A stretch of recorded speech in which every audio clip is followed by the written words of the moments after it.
Chers amis, bien-aimés en Jésus-Christ, c'est avec joie que nous voulons nous retrouver pour ce premier culte d'adoration pour l'année 2021. Alors venez avec nous et nous avec vous pour l'adorer, le célébrer et que le Seigneur bénisse ces moments. Bonne année en Jésus-Christ. À tout de suite.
Alors Jésus, tu es venu.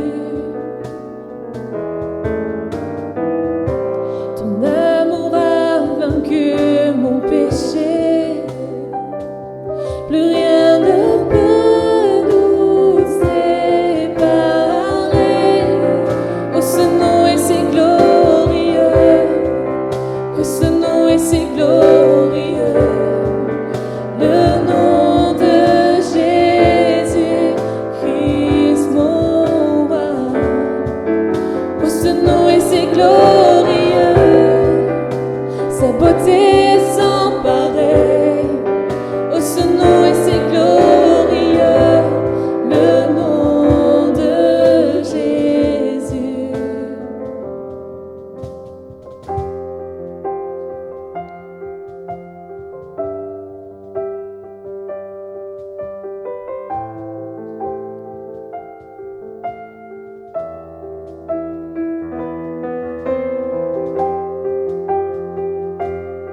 Nous voici donc réunis autour de la parole de Dieu et en ce premier culte de l'année 2021, j'aimerais lire avec vous dans le psaume 111 au verset 2 cette simple phrase « Les œuvres de l'Éternel sont grandes, recherchées par tous ceux qui les aiment ». Et si nous prenons un temps pour un regard sur le passé, ne serait-ce que cette année 2020, ou si nous plongeons nos regards sur plus encore des temps plus reculés pour nous qui connaissons Jésus-Christ depuis plusieurs années, voire plusieurs décennies, nous pourrions dire en effet, tes œuvres sont grandes, nous les avons recherchées, nous les aimons, elles ont bouleversé notre vie, en commençant par notre nouvelle naissance, par ces bénédictions innombrables, incalculables, qui ont bouleversé notre existence en effet, mais aussi par les combats qui s'en sont suivis de victoire, par les larmes qui ont laissé place à la joie, à la paix, et même dans l'adversité, la dureté de l'existence,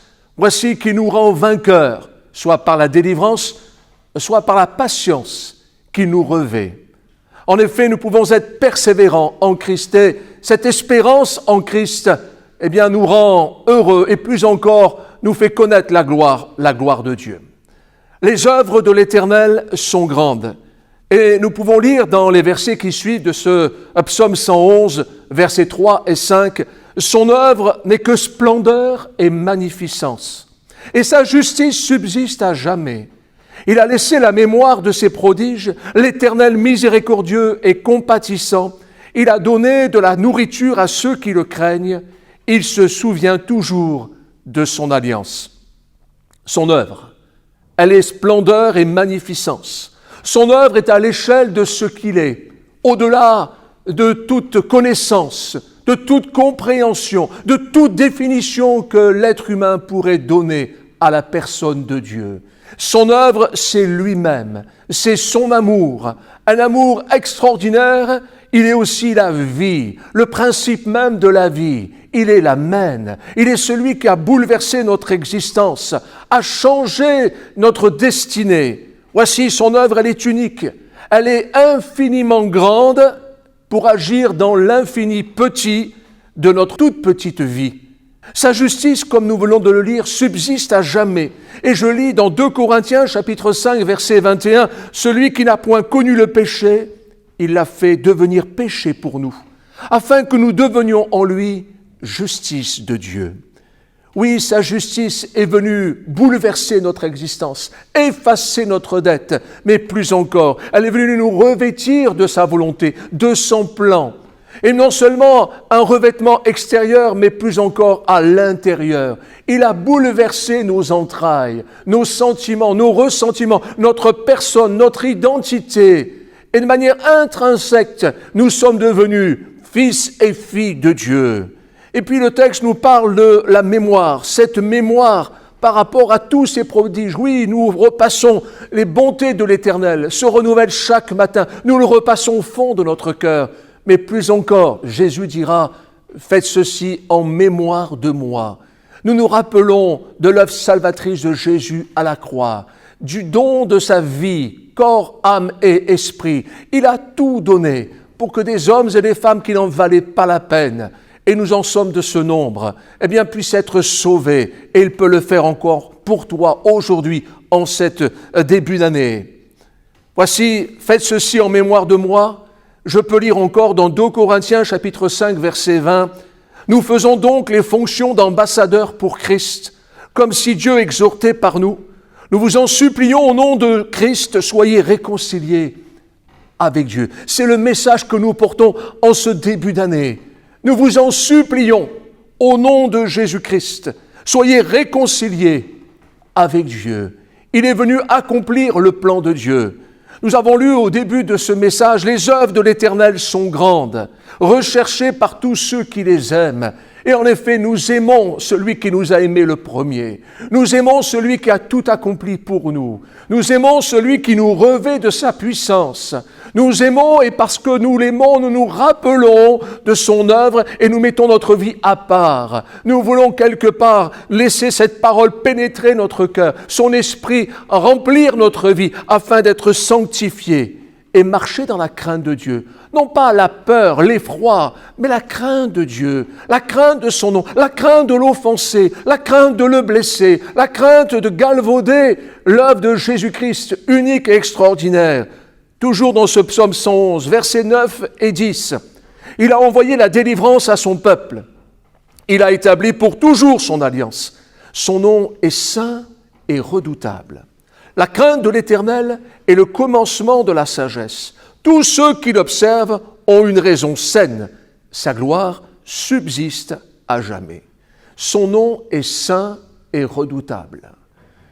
Il y a quelques semaines de cela, nous avons fêté la venue de Jésus sur la terre à travers la fête de Noël. Et au-delà des festivités, nous nous sommes rappelés que Jésus est venu pour être là, debout, devant les puissances infernales, devant les puissances maléfiques, et il a mis toutes ces choses sous ses pieds. Il est le vainqueur. Il est celui qui dira à son Père, c'est fait, tout est accompli. Il est celui qui est venu nous libérer, nous délivrer, faire de nous une nouvelle création. Son nom est saint et redoutable. Il est venu pour que nous puissions nous-mêmes, peuple de Dieu, alors que nous n'étions que du fétu de paille, nous puissions être une armée pour lui, nous levant non pas avec la force des hommes, mais par son esprit, rempli de son amour, aimant notre prochain, même celui pour lequel auparavant nous avions peut-être de la haine, mais il a changé notre cœur, fait de nous une nouvelle personne. Et voici, l'amour est plus fort que la mort, l'amour en Jésus-Christ, et nous donne la capacité d'avoir une raison saine. Non pas être embarqué par l'amertume, le désir de vengeance, de justice humaine, mais rempli de lui. Ce n'est plus nous qui vivons, mais c'est Christ qui vit en nous. Sa gloire subsiste à jamais. Et en cette année 2021, je veux croire que nous n'avons jamais été aussi près du retour du Seigneur, qui plus est de voir sa gloire, non seulement au jour de son retour, mais dès à présent dans notre vie, dans notre foyer, dans notre maison, mais aussi au sein du peuple de Dieu. Dans le psaume 111, toujours, nous pouvons lire au verset 6 à 8, « Il a manifesté à son peuple la puissance de ses œuvres, en lui livrant l'héritage des nations. Les œuvres de ses mains sont fidélité et justice. Toutes ses ordonnances sont véritables, affermies pour l'éternité, faites avec fidélité et droiture. » Voyez-vous, dans ce que nous voyons là, c'est ce que nous partageons jusqu'à maintenant, c'est l'œuvre de la croix. La croix est l'accomplissement de sa fidélité et de la justice. Jésus est venu sur la terre. Il est venu sur la terre non pas pour être adulé, pour être apprécié, pour être suivi, mais pour amener les hommes et les femmes qui allaient croire en lui à l'œuvre de la croix. Cette croix est suivie de sa résurrection. Sa résurrection est suivie de son élévation. Et suite à tout cela, voici qu'il nous laisse celui qui est comme lui, celui qui va le révéler à notre cœur, son esprit, l'Esprit de Dieu, qui ne va pas nous donner une nouvelle révélation, va nous donner de nouvelles prophéties sur une nouvelle religion. Non, il va nous révéler tout simplement l'œuvre accomplie de Dieu à travers son Fils Jésus-Christ. Ses ordonnances, cette parole écrite, cette Bible, Jésus l'a écrite avec son sang, mais il l'a aussi écrit dans notre cœur par son Esprit. Et c'est par sa parole et par son esprit que nous sommes sanctifiés, que nous pouvons marcher en nouveauté de vie, de victoire en victoire. Parole inspirée par son esprit. Il l'imprime dans notre cœur. Nous ne sommes plus sous la loi, dans des devoirs religieux, des obligations et des contraintes, mais c'est un besoin. C'est l'oxygénation du sang de Christ dans notre vie. Nous sommes renouvelés à tous égards, de progrès en progrès. Nous sommes quelque part presque condamnés à aller de l'avant avec lui. Jésus dira, celui qui n'est pas avec moi est contre moi. Non seulement je veux être avec Jésus, mais à côté de lui, lui en moi et moi en lui, à ne faire qu'un avec le peuple de Dieu. La communion fraternelle, le partage du pain et du vin ensemble, moment solennel, fort, puissant, partager ensemble, prier, intercéder. Alors, pour bientôt clore, oui, ce message, mais pour rentrer dans cette dimension extraordinaire du plein évangile, nous pouvons lire le psaume 111 au verset 1er. Louez l'Éternel. Je louerai l'Éternel de tout mon cœur, dans la réunion des hommes droits et dans l'assemblée. Certains disent que nous n'avons pas besoin d'église locale, que l'on peut vivre sa vie chrétienne comme bon nous semble. Il suffit simplement d'appuyer sur quelques réseaux sociaux et puis se nourrir par-ci par-là comme on pourrait aller dans un fast-food. Mais le texte est très clair. Dans la réunion des hommes droits et dans l'assemblée, je ne peux pas vivre ma vie d'enfant de Dieu sans ce besoin, sans ce désir, sans cette aspiration impérieuse de la vie et de la communion fraternelle. Oui, je veux vivre avec mes frères et sœurs. J'ai besoin de me retrouver. Et autant que ça nous est possible dans ces semaines, dans ces mois à venir, eh bien, nous voulons revenir là où Dieu nous a placés, dans notre église initiale. Nous retrouver avec nos frères et sœurs pour vivre des choses fortes.